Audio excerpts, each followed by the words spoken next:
નમસ્કાર મિત્રો, ચાલો આજે સમજીએ ભારતીય લોકશાહીનું હૃદય એટલે કે આપણી સંસદનું માળખું. સ્પર્ધાત્મક પરીક્ષાઓ માટે આ ટોપિક કેટલો ઇમ્પોર્ટન્ટ છે એ તો તમે જાણો જ છો. તો ચાલો આજે એને એકદમ સરળતાથી સમજી લઈએ. તો શરૂઆત કરીએ બંધારણના સૌથી મહત્વના અનુચ્છેદથી. અનુચ્છેદ 79. આ અનુચ્છેદ શું કહે છે?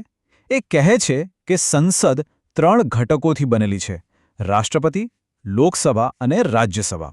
હા, અહીંયા ખાસ યાદ રાખજો, રાષ્ટ્રપતિ સંસદનો જ એક અભિન્ન અંગ છે, ભલે તેઓ કોઈ ગૃહમાં બેસતા ન હોય. આ પ્રશ્ન ઘણીવાર પૂછાય છે. અને સંસદનું મુખ્ય કામ?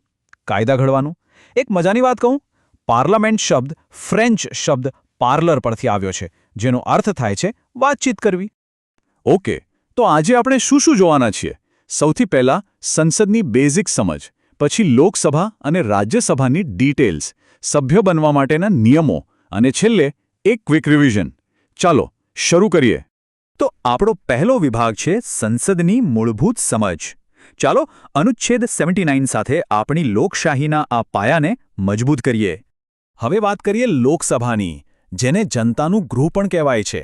અહીં આપણે અનુચ્છેદ 81ની બધી જ મહત્વની વિગતોને સમજીશું. આ સ્લાઇડ પર જે પણ છે તેમાંથી સીધો MCQ બની શકે છે. તારીખ ખાસ નોંધી લેજો, 15 મે 1952, લોકસભાની પ્રથમ બેઠક. એના બીજા નામો પણ યાદ રાખજો: નીચલું ગૃહ, પ્રથમ ગૃહ. અને સૌથી અગત્યનો પોઈન્ટ, શપથ કોણ લેવડાવે? રાષ્ટ્રપતિ અથવા તેમના દ્વારા નિયુક્ત કોઈ વ્યક્તિ. 552. આ આંકડો મગજમાં ફિટ કરી લેજો. આ છે લોકસભાની મહત્તમ એટલે કે મેક્સિમમ શક્ય સભ્ય સંખ્યા. પરીક્ષામાં ઘણીવાર મહત્તમ અને વર્તમાન સંખ્યા વચ્ચે કન્ફ્યુઝન ઊભું કરવાનો પ્રયત્ન થાય છે, તો આપણે એમાં ફસાવાનું નથી. તો મહત્તમ સંખ્યા 552 છે, પણ વર્તમાનમાં કેટલી છે? હાલમાં છે 543. આ 543 ક્યાંથી આવે છે? તો જુઓ, 524 સભ્યો રાજ્યોમાંથી અને 19 સભ્યો કેન્દ્રશાસિત પ્રદેશોમાંથી ચૂંટાઈને આવે છે. આ આંકડાનું વિભાજન પણ એટલું જ જરૂરી છે. બંધારણની એક ખૂબ જ મહત્વની જોગવાઈ છે અનામત. તો લોકસભામાં અનુસૂચિત જાતિ એટલે કે SC માટે 84 બેઠકો અને અનુસૂચિત જનજાતિ એટલે કે ST માટે 47 બેઠકો અનામત રાખવામાં આવી છે. ટોટલ કેટલી થઈ? 131. આ આંકડાઓ સીધા જ પરીક્ષામાં પૂછાઈ શકે છે, એટલે ખાસ યાદ રાખજો. સવાલ એ થાય કે લોકસભાના સભ્યો ચૂંટાય છે કેવી રીતે? તો જવાબ એકદમ સિમ્પલ છે, પ્રત્યક્ષ ચૂંટણીથી. એટલે કે આપણે અને તમે સીધા વોટ આપીને તેમને ચૂંટીએ છીએ. અને તેમનો કાર્યકાળ કેટલો હોય? પ્રથમ બેઠકથી લઈને બરાબર 5 વર્ષ સુધીનું. આ બંને બેઝિક પણ ખૂબ જ ઇમ્પોર્ટન્ટ ફેક્ટ્સ છે. ચલો હવે વાત કરીએ રાજ્યસભાની, જેને રાજ્યોની પરિષદ પણ કહેવાય છે. આની ચર્ચા છે અનુચ્છેદ 80માં. રાજ્યસભાને કાયમી ગૃહ કેમ કહેવાય છે? ચલો એની પાછળનું કારણ અને એની ખાસ રચનાને સમજીએ. રાજ્યસભાની 3 ખાસિયતો જે તમારે ભૂલવાની નથી. નંબર 1, આનો કોન્સેપ્ટ આપણે આયર્લેન્ડના બંધારણમાંથી લીધો છે.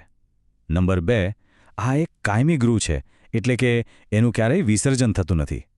અને નંબર 3, આની ચૂંટણી પરોક્ષ રીતે થાય છે, એટલે કે આપણે નહીં પણ રાજ્યોના ચૂંટાયેલા ધારાસભ્યો વોટ આપીને સભ્યોને ચૂંટે છે. હવે આંકડા પર નજર કરીએ. રાજ્યસભામાં મહત્તમ 250 સભ્યો હોઈ શકે છે. આ 250માંથી 238 ચૂંટાયેલા હોય છે અને 12 સભ્યો રાષ્ટ્રપતિ દ્વારા નામાંકિત કરવામાં આવે છે. પણ અત્યારે કેટલા છે? વર્તમાનમાં સંખ્યા છે 245, જેમાં 233 ચૂંટાયેલા છે અને 12 નામાંકિત છે.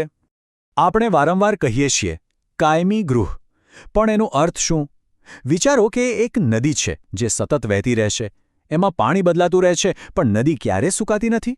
બસ રાજ્યસભા પણ એવી જ છે. સભ્યો આવે છે અને જાય છે, પણ ગૃહ હંમેશા ચાલુ રહે છે. આનાથી દેશના શાસનમાં એક પ્રકારની સ્થિરતા અને નિરંતરતા જળવાઈ રહે છે. તો આ નિરંતરતા જળવાય છે કેવી રીતે? એનું ગણિત બહુ રસપ્રદ છે. જુઓ, દર 2 વર્ષે 1/3 સભ્યો નિવૃત્ત થાય છે અને જેટલા નિવૃત્ત થાય એટલી જ બેઠકો માટે નવી ચૂંટણી થાય છે. આ સાયકલ ચાલતી જ રહે છે, એટલે ગૃહ ક્યારેય ખાલી નથી થતું. અને આ જ ગણિતને કારણે એક સભ્યનો કાર્યકાળ 6 વર્ષનો થઈ જાય છે. ચાલો હવે આપણા ગુજરાતની વાત કરીએ. ગુજરાતમાંથી લોકસભા માટે 26 બેઠકો છે અને રાજ્યસભા માટે 11 બેઠકો છે. અને અહીં એક બહુ જ મહત્વનો મુદ્દો નોટ કરજો. લોકસભામાં જેમ SC/ST માટે અનામત છે તેવી કોઈ અનામત બેઠકોની જોગવાઈ રાજ્યસભામાં નથી. આ પોઈન્ટ પરીક્ષામાં પૂછાઈ શકે છે. ચાલો હવે આગળ વધીએ અને સમજીએ સભ્યપદના નિયમો. એટલે કે સંસદ સભ્ય બનવા માટે શું લાયકાત જોઈએ અને ક્યારે કોઈ સભ્યપદ ગુમાવી શકે છે. આ એકદમ પેટ ક્વેશ્ચન છે જે પરીક્ષાઓમાં વારંવાર આવે છે. લોકસભા માટે ઓછામાં ઓછી ઉંમર કેટલી? 25 વર્ષ. અને રાજ્યસભા માટે 30 વર્ષ. આ 25 અને 30નો તફાવત ખાસ યાદ રાખજો. બાકીની સામાન્ય લાયકાતો તો છે જ, જેમ કે ભારતના નાગરિક હોવા જોઈએ અને મતદાર યાદીમાં નામ હોવું જોઈએ. તો કોઈ સાંસદને ગેરલાયક ક્યારે ઠેરવી શકાય? એના મુખ્ય કારણો જોઈ લઈએ. જો તેઓ કોઈ લાભનું પદ ધરાવતા હોય, જો તેઓ અસ્થિર મગજના કે નાદાર જાહેર થયા હોય, અથવા જો કોઈ ગુનામાં તેમને 2 વર્ષ કે તેથી વધુની સજા થઈ હોય. આ બધા કારણોસર સભ્યપદ જઈ શકે છે. હવે વાત કરીએ રાજીનામાની. પ્રોસેસ સિમ્પલ છે, પણ ભૂલ અહીંયા જ થાય છે કે રાજીનામું આપવાનું કોને. યાદ રાખજો, લોકસભાના સભ્ય પોતાનું રાજીનામું અધ્યક્ષ એટલે કે સ્પીકરને આપે છે, જ્યારે રાજ્યસભાના સભ્ય પોતાનું રાજીનામું સભાપતિ એટલે કે ચેરમેનને આપે છે. ચાલો એક રસપ્રદ કિસ્સો જોઈએ. માની લો કે કોઈ વ્યક્તિ એક જ સમયે લોકસભા અને રાજ્યસભા બંનેમાં ચૂંટાઈ જાય તો નિયમ એવો છે કે એમને 10 દિવસમાં નક્કી કરવો પડશે કે કયા ગૃહમાં રહેવું છે. અને જો 10 દિવસમાં નિર્ણય ન લે તો તેમની રાજ્યસભાની બેઠક આપોઆપ ખાલી ગણાશે. એવો જ બીજો એક કિસ્સો. જો કોઈ વ્યક્તિ સંસદમાં પણ ચૂંટાય અને સાથે સાથે રાજ્યની વિધાનસભામાં પણ ચૂંટાય તો અહીંયા તેમને 14 દિવસનો સમય મળે છે. જો 14 દિવસમાં તેઓ વિધાનસભાની બેઠક ખાલી ન કરે તો તેમની સંસદની બેઠક આપોઆપ ખાલી થઈ જશે. ચાલો તો અત્યાર સુધી આપણે જે કંઈ પણ ભણ્યા એનું એક ફટાફટ રિવિઝન કરી લઈએ. આનાથી બંને ગૃહો વચ્ચેના મુખ્ય તફાવતો એકદમ ક્લિયર થઈ જશે. તો આ રહ્યું આખા વિશ્લેષણનું સાર. લોકસભા એટલે અનુચ્છેદ 81, રાજ્યસભા એટલે અનુચ્છેદ 80. ઉંમર લોકસભા માટે 25 વર્ષ, રાજ્યસભા માટે 30 વર્ષ. કાર્યકાળ લોકસભાનો 5 વર્ષ, રાજ્યસભાના સભ્યનો 6 વર્ષ. ચૂંટણી લોકસભામાં પ્રત્યક્ષ, રાજ્યસભામાં પરોક્ષ. અને છેલ્લે વડા કોણ? લોકસભામાં અધ્યક્ષ અને રાજ્યસભામાં સભાપતિ. આ ટેબલ પરીક્ષા પહેલા રિવિઝન માટે બેસ્ટ છે. તો મિત્રો, આજે આપણે સંસદના બંધારણીય માળખા અને નિયમોને સમજ્યા, પણ શીખવાની પ્રક્રિયા અહીં અટકતી નથી.